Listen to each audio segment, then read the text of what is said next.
Hey guys, this is Jeff with Hubb's Trophy Whitetails, and we're on our third shed hunt here for 2023. This is February the 1st, and again, we're still concentrating on open fields like this right here. And then on the other side of the fence, the landowner has drilled wheat, which to me it looks like the wheat's maybe 1 inch to 2 inches tall.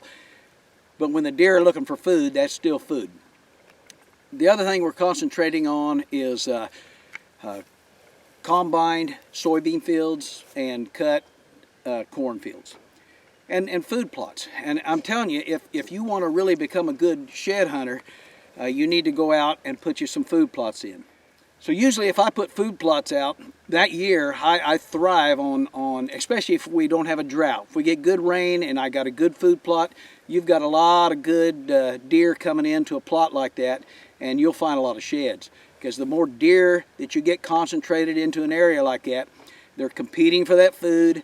They still are a little bit wound up from the rut, and they still kind of have a chip on their shoulder, so they'll be fighting from time to time, and that's a good way to find some antlers, is where a couple of bucks were actually doing some sparring.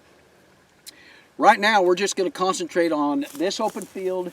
It goes down to a little finger of timber that has a fence on it, and we want to concentrate on those fences. As a deer jumps the fence, a lot of times one of their antlers would drop off, or maybe even two of them.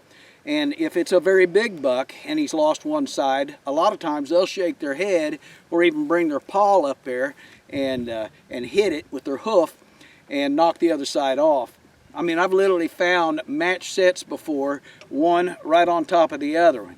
So it's kind of a unique thing to find, but I've found them like that before.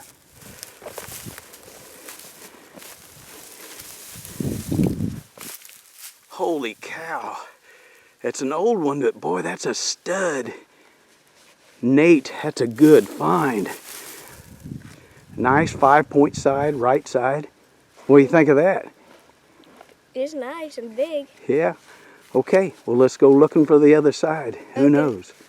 We've already gone to one piece of property, and now we're going to try the same piece of property where Nathan found Rocky, and I found two other a 1.5-year-old 3-point and a 2.5-year-old 5-point size. But this is our good luck hat here. We're going to go ahead and drive this piece of property, zigzag it with a 4-wheeler looking for sheds, and with any luck we'll come up with Rocky's right side. Okay guys, we're down here in our big open field.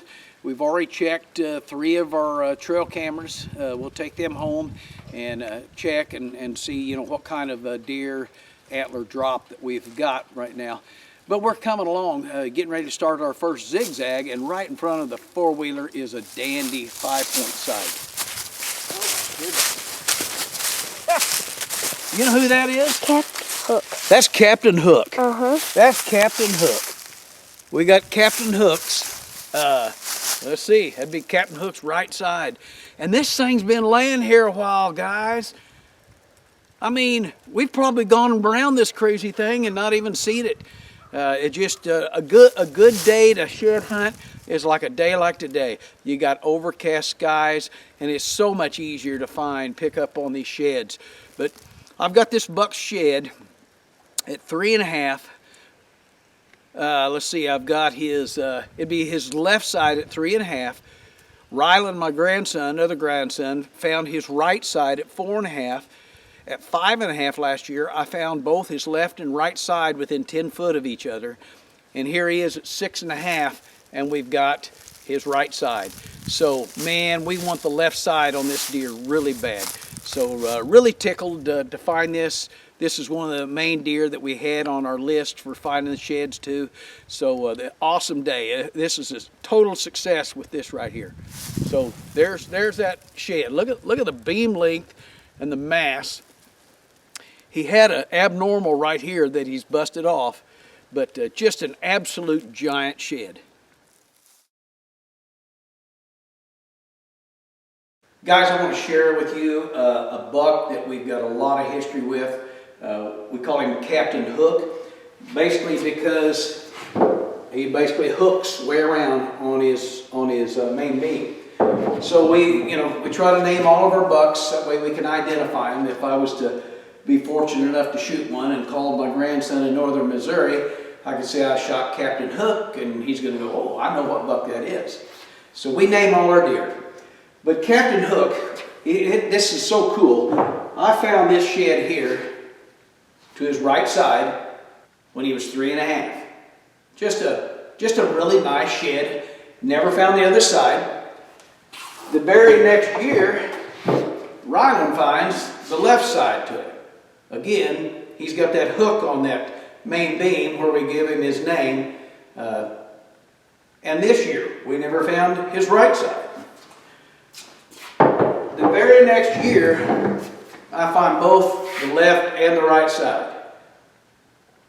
And these are probably 20 yards in front of a trail camera that I've got set up. And they were laying 10 foot from each other, so it wasn't hard for old Jeff to find these. And then this year, I find his right side. And I found it maybe 40 yards from where I found his 3.5-year-old side. So here he is, 6.5 and 3.5, and you can see he's really blown up. I mean, he's gone crazy. I think we got 72 6/8 on this buck here on inches. And then we had about a 6-inch abnormal that he broke off at some point during the season. So a very unique buck. I can't wait to see what he does next year. We actually had him with the left side missing in a picture that I'll share in this video of him on December the 11th, already missing the left side. And we put a lot of time in already looking for him. So I don't know if there's been another person come in on this piece of property and slip in and shed hunt to find it or what, but he's a unique buck, so we got some cool history.